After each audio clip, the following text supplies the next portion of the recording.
Good morning, I'm Jeff. I'm a sewer tech Northwest. Today we're at property address 15667 Northeast Stanton Street here in Portland. We're located at the front of the home. We're off to the left of the front doorway. The line is coming out here right at the front left corner of the house. That's front left corner. There's the street there. So if it ever gets buried, it's pretty easy to find. It's lined up with the toilets that are inside the house. Anyway, we're going to insert the camera and check the overall condition and serviceability of the sanitary sewer line. They currently have water running. We'll zero out the camera counter right here at the base of the clean out. And here we go. Looks like right off the bat we've got a little bit of debris in the line. And some standing water.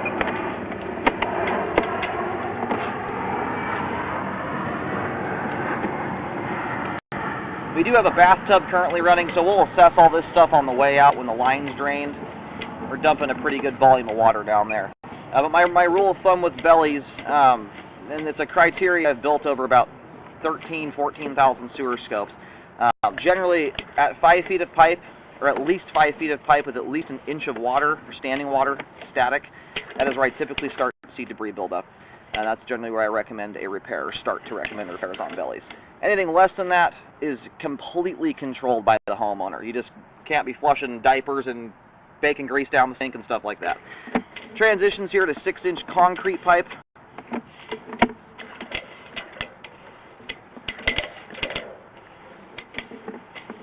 A portion of this line has been updated, it looks like. And then right here we have the main lateral connection at just 41 feet out. We're going to let the line drain out here for a moment before reeling the camera back in. Alright, just located the camera head successfully out the main on Northeast Stanton Street. Looks like the line's still draining out here. We're going to give it a moment. Alright, line's just trickling off at this point here. We'll stop before the belly in the line, make sure it's completely drained before we go through there. And the concrete pipe here is, and this is the stuff you usually have to worry more about than any other pipe material. And it's actually in really good condition still. There's hardly any aggregate rock showing through. The joints are all tight. No issues in that section.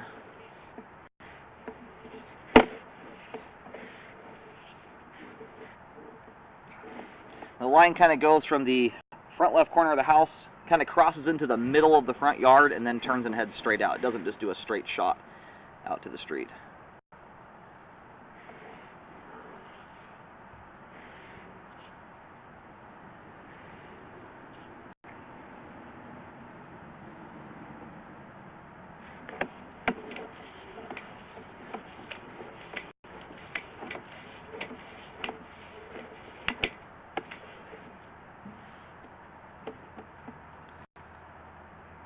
We're going to park it here for just a second until all that water drains.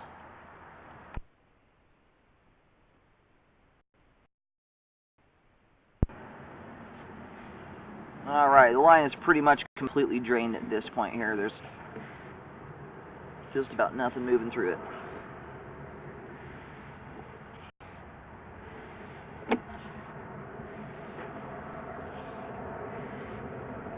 Now we do have some standing water in this section of the line here. Right now that's sitting there at about a 1/16 of an inch.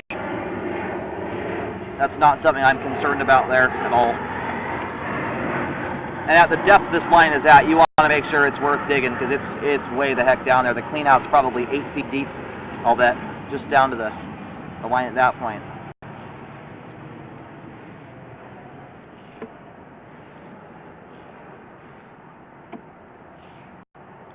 And right here we're sitting at about a 1/4 inch of water. It's kind of going up and down. There's like sort of 2 or 3 different bellies here that it's going in and out of. Now spots like that still can be an issue, but it's an issue only if you're putting things down there on a consistent basis that should not be going down there, like cooking grease down the sink, paper towels down the toilet, tampons, flushable wipes, cleaning wipes, anything that are, flushable wipes are just as bad as paper towels, so don't be fooled by them. Just make sure you're not putting those down the pipe here. When you get up to this point though, we do have, it's over an inch of standing water. There's actually a fair amount of it here.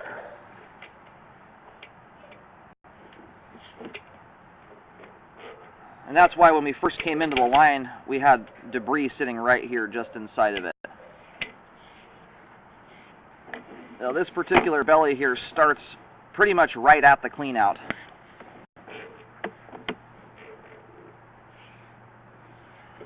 You do have a little standing water in the cleanout itself. Anyway, we'll start here.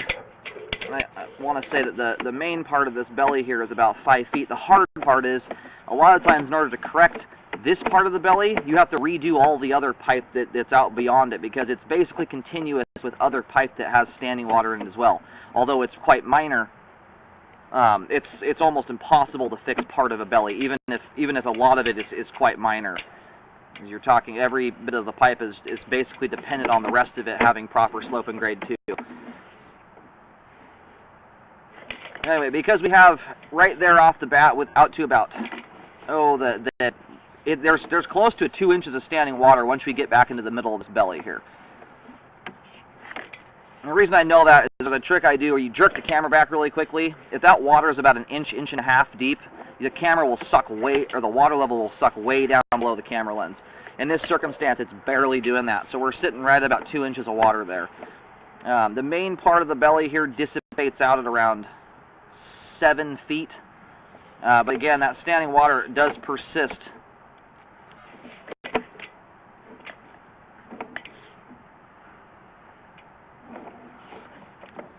Anyway, the main part of the belly looks like it stops right here at about 8 feet.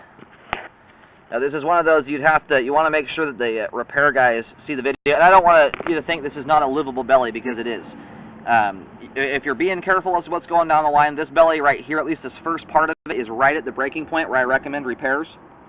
If you're just putting folded toilet paper down the toilet and regular old food down the disposal, avoiding fats and cooking oil and stuff like that, this is more than likely not going to cause you any issues at all. But you move a bunch of kids into the house, or putting stuff down the line you can't keep an eye on exactly, that's where this can become a problem. This is one of those bellies that,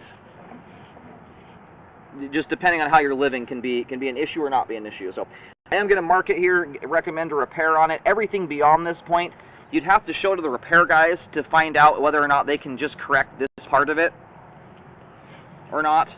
Sometimes you can, sometimes you can't. You can see right here, it does actually drain out once you go over that little ledge there, but it kind of goes in and out of more standing water after that point. So for right now, I'm just recommending a repair from the clean out here to 8 feet. But the repair guys do need to review the video. I actually had a repair just like this a couple days ago, where they called out about the 3 or 4 feet of the main part of the belly, but they didn't map out the rest of it. This one isn't continuous with other standing water, but in many circumstances, you often have to correct more than just the exact portions of the belly. Anyway, that same repair, they fixed about 3 or 4 feet of the main part that was the worst, and come to find out the belly looks exactly the same as it did the first time around. So I want to make sure the repair guys review the video and make sure that there's not any issues just repairing part of it, because everything beyond this point, not terribly concerning. But the hard part here is the depth. It's one of those lines that it's just worth talking to the repair guys about how best to go about it. That is if you choose to do a repair on it. If you don't, I might get the line jetted out. There is some debris in the line. It's not terribly significant, but there is some in there that it will help lead to other stuff collecting in the line. Okay, I've got the belly mapped out here. We've got a white X at each end. Starts right at the clean out and extends out into the front yard area.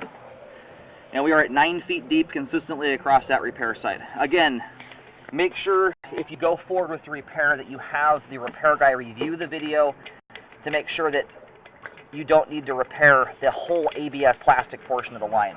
I've kind of already explained what can happen there if you don't go that route. Well, I was going to try and pop over this edge here, going back into the house.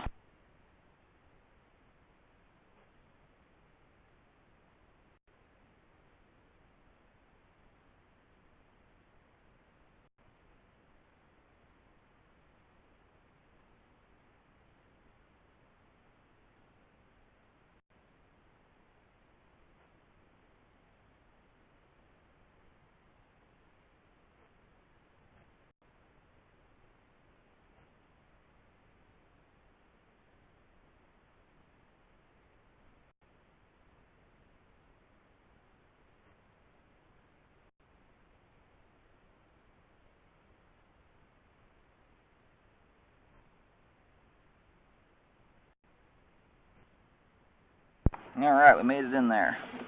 We just had a toilet flush come down the line too. I think we're going to have a little water here still draining out. We're going to push this all the way to the back of the house. It does appear that we've got some standing water though right there immediately inside the foundation. And this is as far as we can go here. That is the end of the line. Everything past this point are just auxiliary drains. And the line is completely drained out at this point.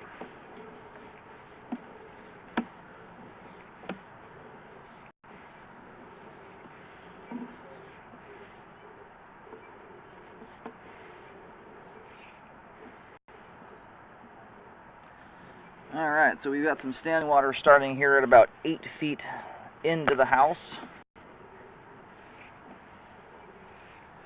We'll see how this looks here as we bring it back in.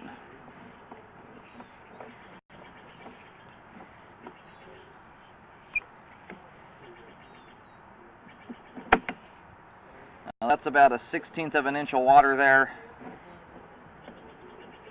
Very, very minimal stuff. Now that does not scare me there. Basically, from the clean out to 8 feet is the only part of the line I'm concerned about, and all the pipe we've seen here is all in good condition. It's settled, but it's not broken or split open or anything like that.